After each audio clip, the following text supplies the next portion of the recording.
segundo episódio do AE TV. E hoje eu vim aqui entrevistar a empresária Amanda Moitinho, CEO do grupo Rio Gen, aqui na concessionária Lexus. Vamos lá? Segundo episódio do AE TV, eu estou tendo a honra aqui de entrevistar a empresária Amanda Moitinho, já é uma referência, principalmente para as mulheres, né? E queria ir direto ao ponto, fazendo logo uma pergunta para ela, que muitos de vocês, com certeza, querem saber. Amanda, prazer. Prazer é meu. Tá? E queria fazer uma pergunta que muita gente, eu tenho certeza que quer saber. O que fez você entrar para o segmento automotivo? Isso é uma curiosidade, uma pergunta que eu sempre recebo, né? É assim, na verdade, as coisas foram acontecendo. Minha primeira formação é medicina veterinária. E isso é uma curiosidade que ninguém sabe. E só que eu cresci no meio do varejo, no meio do comércio. Minha família é uma família empresária, né? Uma família empreendedora. E era muito comum eu estar nesse meio, nesse movimento, né? De almoços de domingo. Isso era muito natural para mim. Quando eu me formei e fui exercer minha profissão, né, na formação de medicina veterinária, eu me vi como administradora do negócio que eu estava, fazendo a gestão daquilo e não exercendo a medicina em si, né? Então, eu migrei, a gente já tinha negócios na família diferentes, e a gente teve a oportunidade de ter uma bandeira da Toyota na época, e meu pai perguntou, você quer entrar? Porque, assim, os meus irmãos já estavam no Sapato, que é o nosso negócio mãe, né, que eu digo.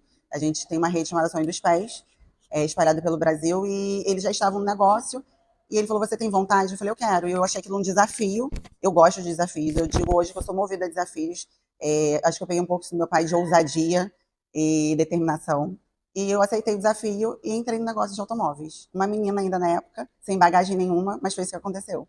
Muito bom. Amanda, você comanda um dos grupos mais fortes do Rio de Janeiro. E eu tenho certeza que você tem noção disso, né? Da importância disso, principalmente uma mulher, ocupar essa posição. E aí, no mercado dominado por homens, né? Como é que você conseguiu ganhar esse respeito? Porque eu sei, não estou falando nem por você, não, eu já estou falando por mim mesmo. Tá? Os homens hoje te respeitam muito. Que Como é bom que você conquistou ouvir isso? Vamos ouvir isso, né? Essa questão da mulher nessa cadeira do ramo automotivo, né? Sempre me indagam. E, obviamente, há 15 anos atrás, isso assustava aquela Amanda, né? Porque eu cheguei sem bagagem, sem conhecimento necessário e sentava em cadeiras, né, em reuniões, assim, com 15, 20 homens. E eu entendi que, para eu ser respeitada, eu não precisava justificar nada. Eu precisava entregar. Então, eu sempre digo, não é nem contra fatos, não argumentos, contra números, não argumentos. Então, eu falei, eu vou entregar. E o meu resultado que vai trazer o respeito. E acho que foi isso que aconteceu. Amanda, uma mulher executiva precisa ser firme. Ela precisa ter decisão. Quais são os pontos que você considera mais importantes para liderar uma empresa, um grupo tão grande como o seu?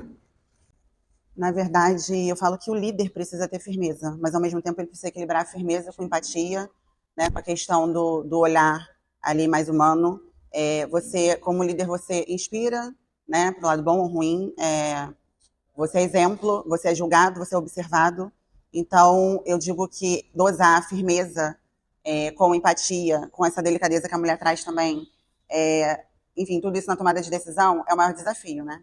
Mas dá para você ser uma líder querida e firme ao mesmo tempo. E eu acho que eu sou essa líder. Segundo os meus times, né? Eles dizem isso, porque liderar não é só acolher, né? Liderar é também ser firme quando precisa. Liderar é direcionar, liderar é dar acompanhamento, é dar o norte. Então, acho que isso tudo faz parte da liderança. Muito bom. Amanda, o consumidor mudou muito. Sim. Né? Eu que já talvez tenha um pouco mais de tempo que você no mercado e venho acompanhando muito essa transformação. Como é que você está vendo hoje essa mudança, até recente, né? Por conta da tecnologia? Você integra ao seu grupo concessionários de carros elétricos.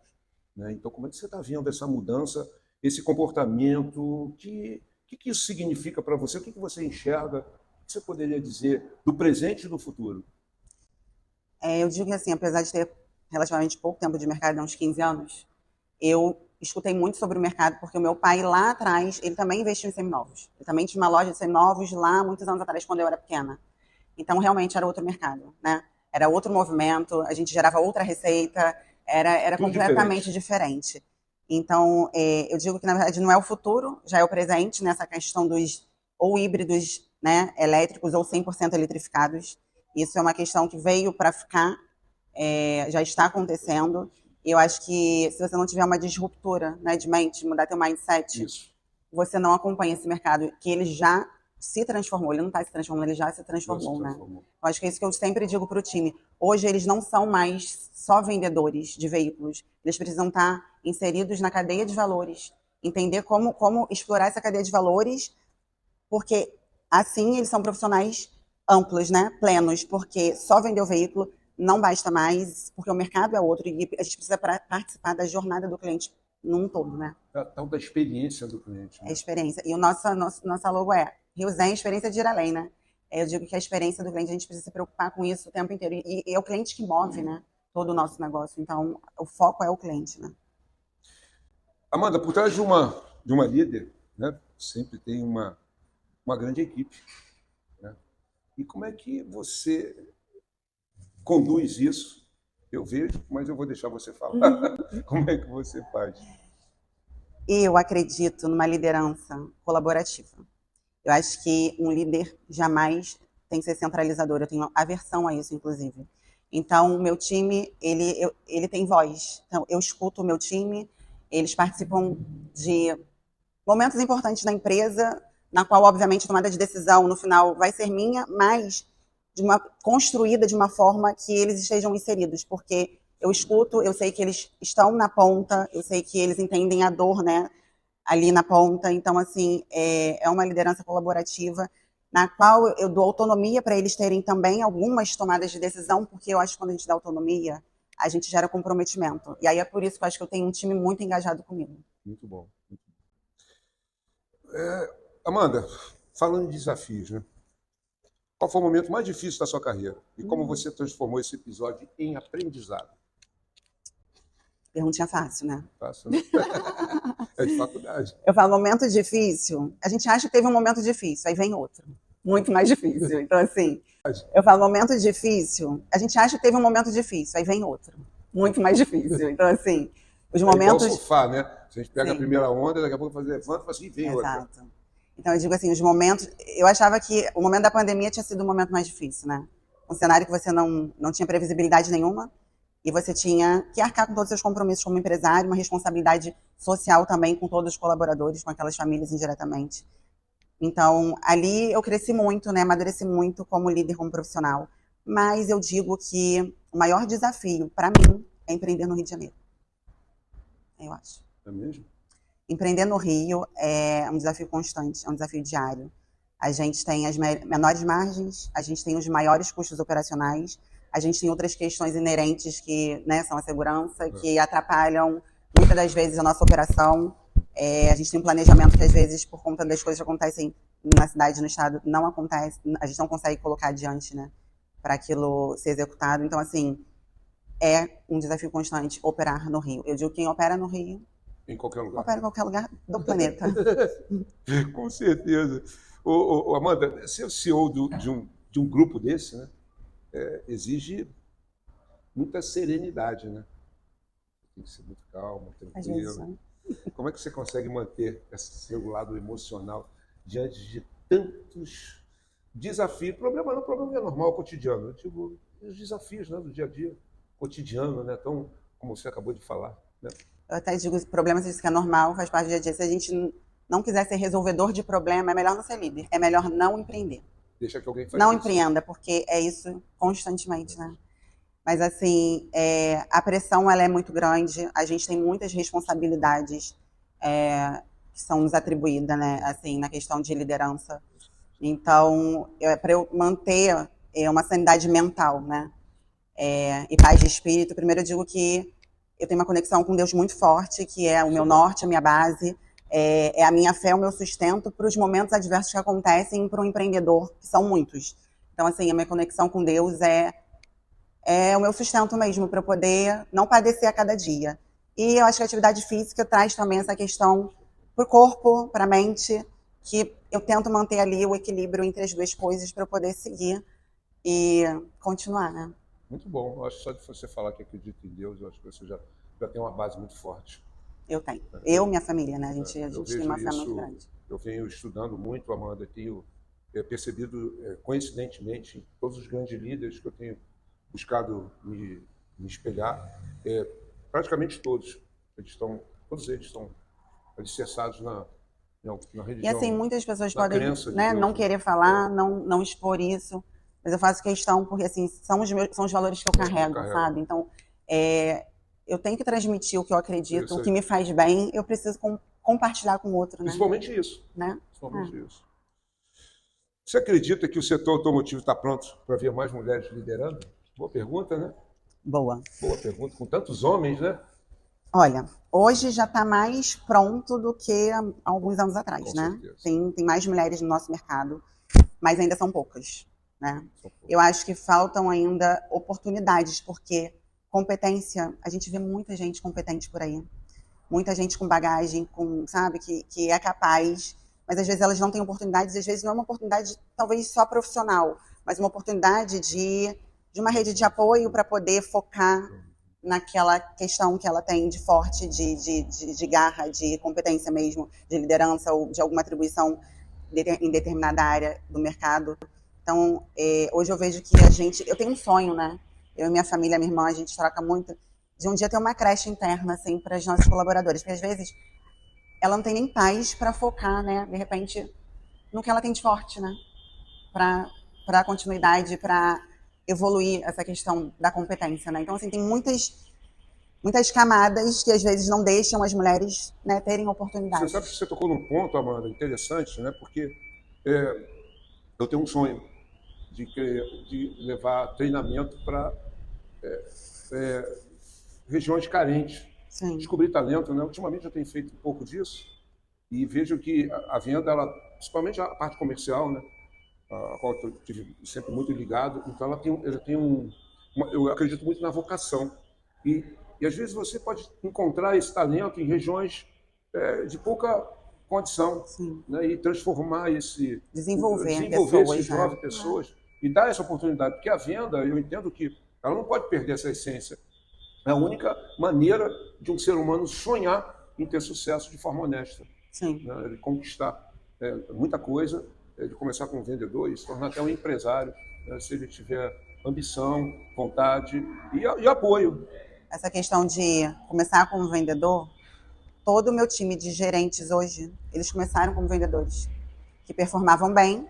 Tem que performar. E foram, só que quando chega no nível de gerência, tem que saber se ele vai performar também. Eles não estão preparados. É muito diferente você estar do outro lado da cadeira. Eu digo isso para eles. Completamente diferente. Então, assim, e às vezes não é culpa deles. Eles não tiveram essa ferramenta para serem desenvolvidos para esse cargo. Exatamente. Então, o que eu busco hoje é dar para o meu time ferramenta, sabe? Acompanhamento, direcionamento, treinamento, para que eles evoluam e cheguem a profissionais plenos. É isso que eu sonho, né? Para eles, porque eles são os meus braços. Então, se eu não evoluir o meu time, né? E tem o líder que acredita que centralizar e não evoluir as pessoas, isso não é líder, isso não é liderança. O líder ele precisa evoluir seu time e deixar ele voar, porque isso você tá tem que fazer pessoas melhores do que ele. Exatamente. É isso aí. Como é que você está vendo o futuro do mercado automotivo global, né? E também o nosso cenário brasileiro, Amanda? Como é que você vê o nosso mercado com toda essa mudança, carro elétrico, carro combustão, as montadoras tradicionais, os novos entrantes, os novos convidados, né, para essa festa. Como é que está isso, hein? Eu acredito que o movimento que já está acontecendo, ele não volta, né? Também. Então é daqui para frente mesmo esse movimento diferente, mas a gente tem muito ainda a trilhar no Brasil em nível de estrutura para absorver esse novo mercado, e com o tempo isso vai acontecer. Mas se a gente não tiver hoje um mindset diferente, a gente não consegue acompanhar esse movimento, que não é um movimento, como eu falei lá atrás, só de vender veículos. Envolve, né, toda uma cadeia diferenciada que você tem que abraçar e teu time tem que estar pronto para isso. Então, eu sempre falo isso para os meninos, né, e para as meninas. Eu tenho líderes também em cargos de gerência hoje, eu incentivo isso, obviamente, né, mostrando que elas são capazes e podem. Que a gente tem que estar sempre buscando evolução para estar acompanhando essa transição, esse movimento, porque senão a gente vai ficar para trás e vai ser engolido. Então, eu acredito que a gente chegue num patamar aí né, melhor, porque realmente é desafiador do Brasil, num todo pra gente, né, pro nosso ramo, mas que a gente precisa estruturar bem mais e a gente tem que acompanhar esse movimento. São quantas concessionárias, Amanda? Hoje nós temos 13 concessionárias, 13 né, entre as marcas Toyota, Lexus e BYD. Na parte de 4 rodas, né, que fica sob a minha gestão. Então, e tem as motocicletas. E tem as motocicletas, sim. Que aí a gente já expandiu para fora do Rio também, a gente já está no Paraná. Então, assim, hoje é um desafio, né? Um desafio Imagino. grande. Bom. Você quer falar mais alguma coisa? Você quer alguma consideração? Uma coisa que você julga importante deixar de mensagem para todos os empresários do Brasil? O que você poderia dizer para todos os empresários? De forma geral, sim, não só do setor automotivo, né? Com o Brasil tão assim, um pouco inseguro, né? Amedrontado, né? O que assim de positivo? O Brasil não é fácil para os empreendedores, né? Então, assim, empreender é ter coragem, é ser ousado, é ir, mesmo quando não tem certeza, né? Tem que ir. Tem que ir. Então, por isso que eu digo que a fé está atrelada ao empreendedorismo, eu não tenho dúvida disso. Por isso que eu carrego isso comigo. E eu acho que a gente está sempre acreditando, eu acho que a gente tem que perseguir nosso sonho grande, que isso é uma coisa que eu carrego comigo. Então, digo para os empresários, assim, continuem acreditando no sonho grande de vocês, mesmo vocês sendo pequenos empreendedores ou grandes empreendedores, né? E persigam isso, porque o trabalho devolve. Isso é fato. É isso aí. Gente, mais uma vez aqui, muito obrigado, Amanda. Foi curtinho, Foi. Não doeu, foi rápido, foi tranquilo. Foi, então, gente, essa é a Amanda Moitinho, uma empresária que realmente já saiu na Forbes, né? E não foi matéria comprada, não, ela foi convidada. Então, foi orgânico, foi. Ela está fazendo um trabalho maravilhoso. É uma pessoa que já palestrou no Altos Encontros, no Sim, evento. com muito Tenho certeza prazer. que ainda vai voltar. E também vou voltar aqui ainda para me atualizar em outras oportunidades para você trazer mais novidades. Tenho certeza que essa entrevista aqui vai ser um sucesso, vai ser um estímulo a muitas mulheres. Sim, essa questão das mulheres, só para encerrar. Isso. Mulheres, acreditem, existe espaço para gente. E não é por gênero que a gente vai conquistar isso de jeito nenhum. É por competência. E vocês são capazes. Acreditem nisso. É isso que eu sempre incentivo as mulheres. Nós somos capazes de estarmos onde quisermos. Basta a gente buscar. Não adianta esperar isso sentada, né? É isso. É fazendo acontecer. E as coisas acontecem de fato. E foi por isso que eu escolhi você para essa segunda episódio. Tá, então, muito obrigado. Até o próximo episódio. Gente. E nos sigam aí nas redes sociais, principalmente no YouTube.